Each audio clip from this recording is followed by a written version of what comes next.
Okay, सो आज हम लोग पढ़ेंगे अपना second chapter, that is banking. तो बैंकिंग में हम लोग बैंकिंग स्टार्ट करने से पहले जान लेते हैं बैंक होता क्या है। जनरली बैंक एक इंस्टीट्यूशन होता है जो जिसका मेन काम क्या होता है, to take deposits and grant loans, जो हमसे डिपॉजिट लेता है और हमें लोन भी देता है eight the time of requirements. इसके अलावा वो एक जगह से दूसरी जगह पैसे ट्रांसफ़र करने में काम आता है, चेक प्रोवाइड करने में काम आता है, और तो और फॉरेन एक्सचेंज प्रोवाइड करता है to move from one place to another. इसके अलावा अब हम लोग आते हैं टाइप्स ऑफ अकाउंट्स पे। तो जनरली 4 तरह के अकाउंट्स होते हैं। क्या क्या?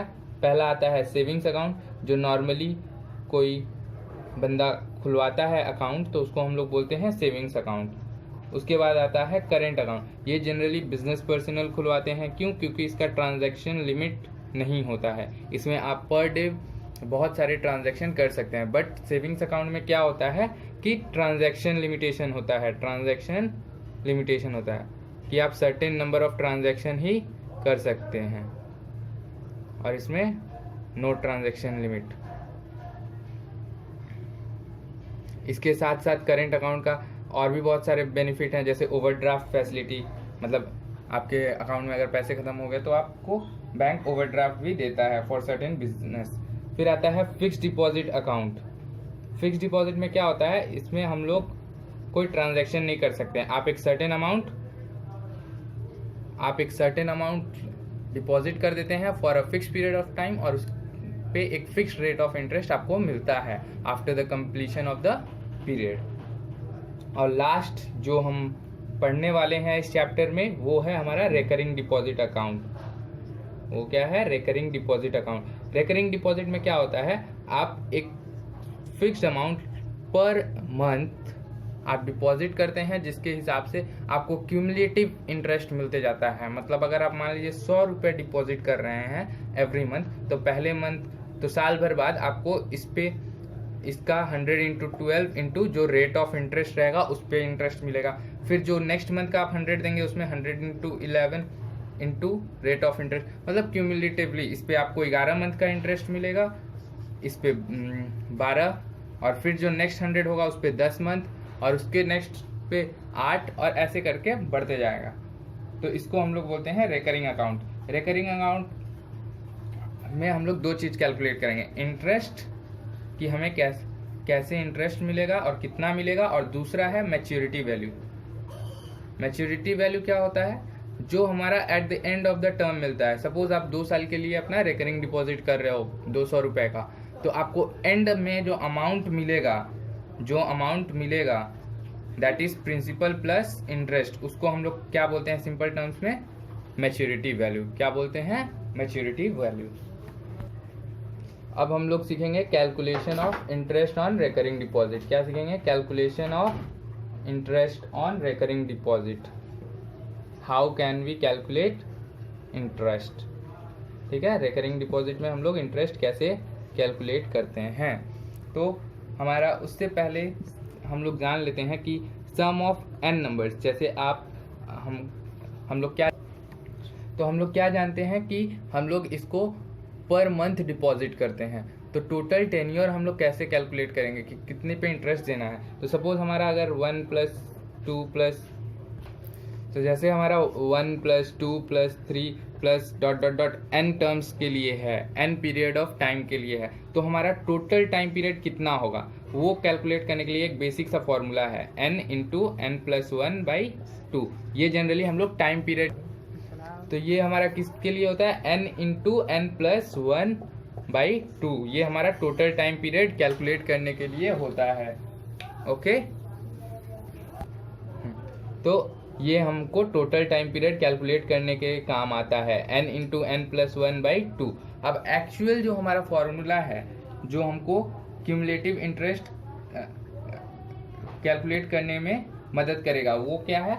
I इक्वल्स टू हमारा जो हम लोग सिंपल इंटरेस्ट में पढ़े थे, क्या फॉर्मूला था? P × R × T, right, by 100।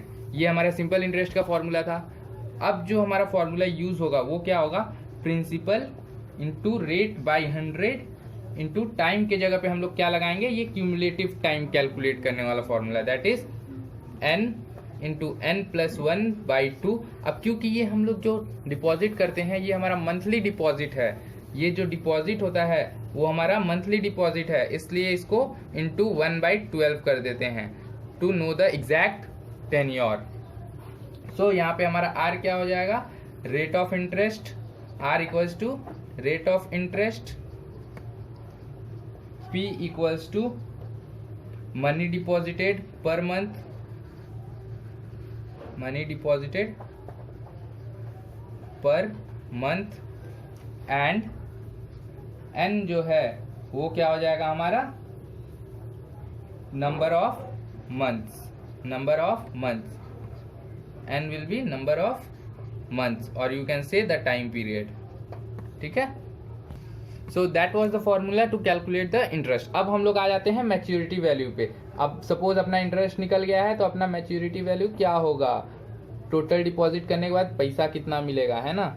अब कोई भी डिपॉजिट करेगा तो उसको पैसा तो चाहिए ना, तो इसमें क्या करेंगे, सिंपल फॉर्मूला है। हम लोग पहले क्या करते थे, अमाउंट जानने के लिए प्रिंसिपल प्लस इंटरेस्ट, जो बेसिकली हमारा अमाउंट का फॉर्मूला होता था, एक बार हम लोग वो देख लेते हैं क्या होता था। सिंपल इंटरेस्ट में प्रिंसिपल प्लस इंटरेस्ट, यहाँ पे भी सेम होगा, प्रिंसिपल प्लस इंटरेस्ट, बट एक चेंज है क्योंकि जो ये P था वो क्या था हमारा, मनी डिपॉजिटेड पर मंथ, तो इसलिए इसको हम लोग मल्टीप्लाई कर लेंगे N के साथ।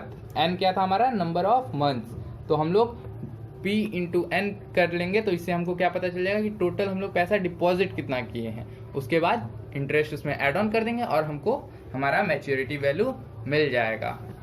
यहाँ पे है हमारा पहला क्वेश्चन, क्या है, mister A deposits ₹600 per month for 5 years in a recurring deposit at the rate of 10% per annum. मतलब जो हमारा प्रिंसिपल होगा, अब हम लोग नोट डाउन कर लेते हैं, P क्या होगा हमारा 600 और यहाँ पे ऑलरेडी दे दिया है पर मंथ, तो कोई टेंशन ही नहीं है, तो हमारा प्रिंसिपल क्या हो गया 600। फिर हमारा जो टाइम पीरियड है, टाइम पीरियड जिसको हम लोग N से डिनोट करते हैं, वो कितना हो जाएगा 5 years, तो इसको हम लोग मंथ्स में कन्वर्ट कर लेंगे, that is 5 × 12 which is equals to 60 months. Okay, फिर आएगा हमारा रेट, R ऑलरेडी दिया हुआ है पर एनम 10% पर एनम। ठीक, अब हमको बोला है क्या, मैच्योरिटी वैल्यू फाइंड करने, तो उसके पहले हम लोग क्या फाइंड करेंगे, इंटरेस्ट। सो हमारा I कितना होगा, तो इंटरेस्ट का हम लोग फॉर्मूला अप्लाई करेंगे सीधे, P into N into N plus 1/2 into R/100 और 1/12 भी लगा लेंगे। तो P क्या है हमारा 600 इंटू मंथ्स, N क्या हो गया, number of months, that is 60 into 60 plus 1/2 into rate, that is 10/100 into 1/12। अब इसको हम लोग सॉल्व करेंगे।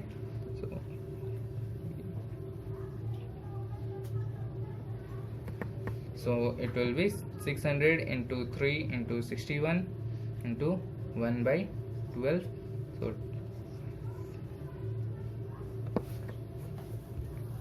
So इंटरेस्ट आ गया हमारा कितना, 9150। ओके, अब ये हो गया हमारा इंटरेस्ट। अब कैलकुलेट करेंगे मैच्योरिटी वैल्यू।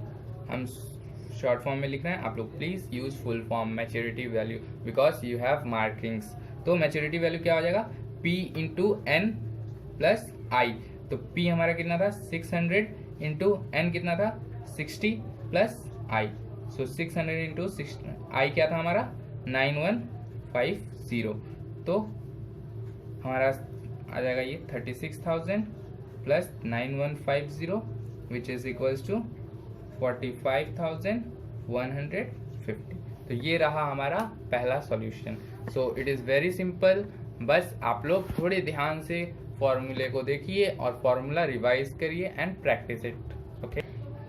ओके, तो यहाँ पे है हमारा सेकंड क्वेश्चन। ये हमारा बोर्ड्स का क्वेश्चन है जो 2016 में आया था। क्या है कि Mohan has a recurring deposit account. Mohan जो बंदा है हमारा, उसका एक रिकरिंग डिपॉजिट अकाउंट है, वो भी 2 सालों से, और उसका रेट ऑफ इंटरेस्ट कितना है 6% पर एनम। मतलब उसको बैंक कितना देता है, 6% देता है हर साल। और क्या बोला गया है, if he gets ₹1200 as interest at the time of maturity. मतलब मैच्योरिटी के टाइम पे इंटरेस्ट भी बता दिया गया है। यहाँ पे आपको इंटरेस्ट कैलकुलेट करने का ज़रूरत नहीं है क्योंकि यहाँ पे इंटरेस्ट ऑलरेडी दिया हुआ है। तो हम लोग को फाइंड क्या करना है, पहला मंथली इंस्टॉलमेंट, मतलब आपको इंटरेस्ट दे दिया गया है और आपको फाइंड करना है मंथली इंस्टॉलमेंट, और दूसरा है amount of maturity.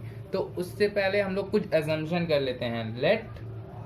Late monthly installment be P, क्योंकि यहाँ पे हम लोग को जो जो चीज़ नहीं दिया है उसको अज्यूम करेंगे। अब क्या करेंगे, मंथली इंस्टॉलमेंट भी पी, हमारा मंथली इंस्टॉलमेंट हो गया पी।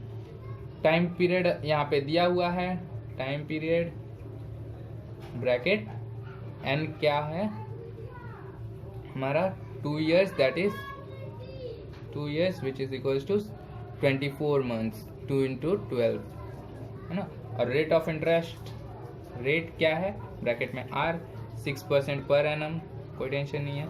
इंटरेस्ट भी दे दिया है, सबसे इंटरेस्टिंग बात यही है टॉपिक का, इंटरेस्ट भी आपको दे दिया है। तो अब इसमें हम लोग क्या करेंगे, बैक प्रोसेस में जाएंगे। पहले हम लोग क्या करते थे कि प्रिंसिपल, टाइम पीरियड सब दिया रहता था और हम लोग इंटरेस्ट कैलकुलेट करते थे। अब हम लोग वापस आएंगे, इंटरेस्ट दिया हुआ है, अब वापस आएंगे प्रिंसिपल की तरफ। तो हम लोग फॉर्मूला लिखेंगे। पहले हमारा फॉर्मूला क्या था, interest equals to P into n plus 1/2 into 1/12 into r/100। Formula बार बार लिखिएगा, जितने बार सम्स करिएगा इससे क्या होगा, आपको जल्दी याद हो जाएगा और लंबे समय तक के लिए याद रहेगा। तो 1200 equals to P into n हमारा है 24 into 24 plus 1/2 into 1/12 into r हमारा है 6/100। तो क्या हो जाएगा, 1200 equals to P into 24 into 25/2 into 1/12 into 6/100। So ये 12 2 ज़ा 2 कैंसिल, 25 4 ज़ा, ये 2 2 ज़ा 2 3 ज़ा। अब क्या बचा हमारा, 1200 इक्वल्स टू पी इंटू 3/2। तो अब पी को उधर हम लोग क्या हो जाएगा, 1200 इंटू, एक सेकेंड, तो हमारा इंटरेस्ट क्या हो जाएगा 1200 क्रॉस मल्टीप्लाई करेंगे, पी को उधर छोड़ के, इंटू 2/3 हो जाएगा इक्वल्स टू पी।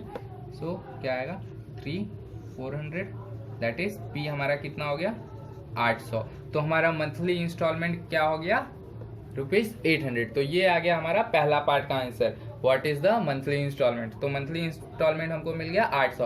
अब हम लोग को सेकंड में क्या पूछा है, सेकंड पार्ट में amount of maturity value. So as simple as that क्या करना है, मैच्योरिटी वैल्यू कैलकुलेट करना है। तो ये बहुत ही सिंपल है, हमको प्रिंसिपल मिल गया था कितना 800। सो हमारा पी हो गया था 800। तो हमारा maturity value that is M V कितना आ जाएगा, P into n plus I. तो हमारा पी कितना है 800, एन हम लोग ऑलरेडी डिनोट किए थे कितना 24, प्लस हमारा आई कितना था 1200। सो 24 इंटू 8 हो जाएगा 192 और 00 प्लस 1200। तो हमारा मैच्योरिटी वैल्यू कितना हो गया 20,400। सो ये हो गया हमारा आंसर। तो इससे बेसिकली इसी टाइप के क्वेश्चंस आते हैं और कुछ नहीं है, just as similar as to that of simple interest जो आप किए थे। बस आपको ये ध्यान रखना है कब कैसे सॉल्व करना है।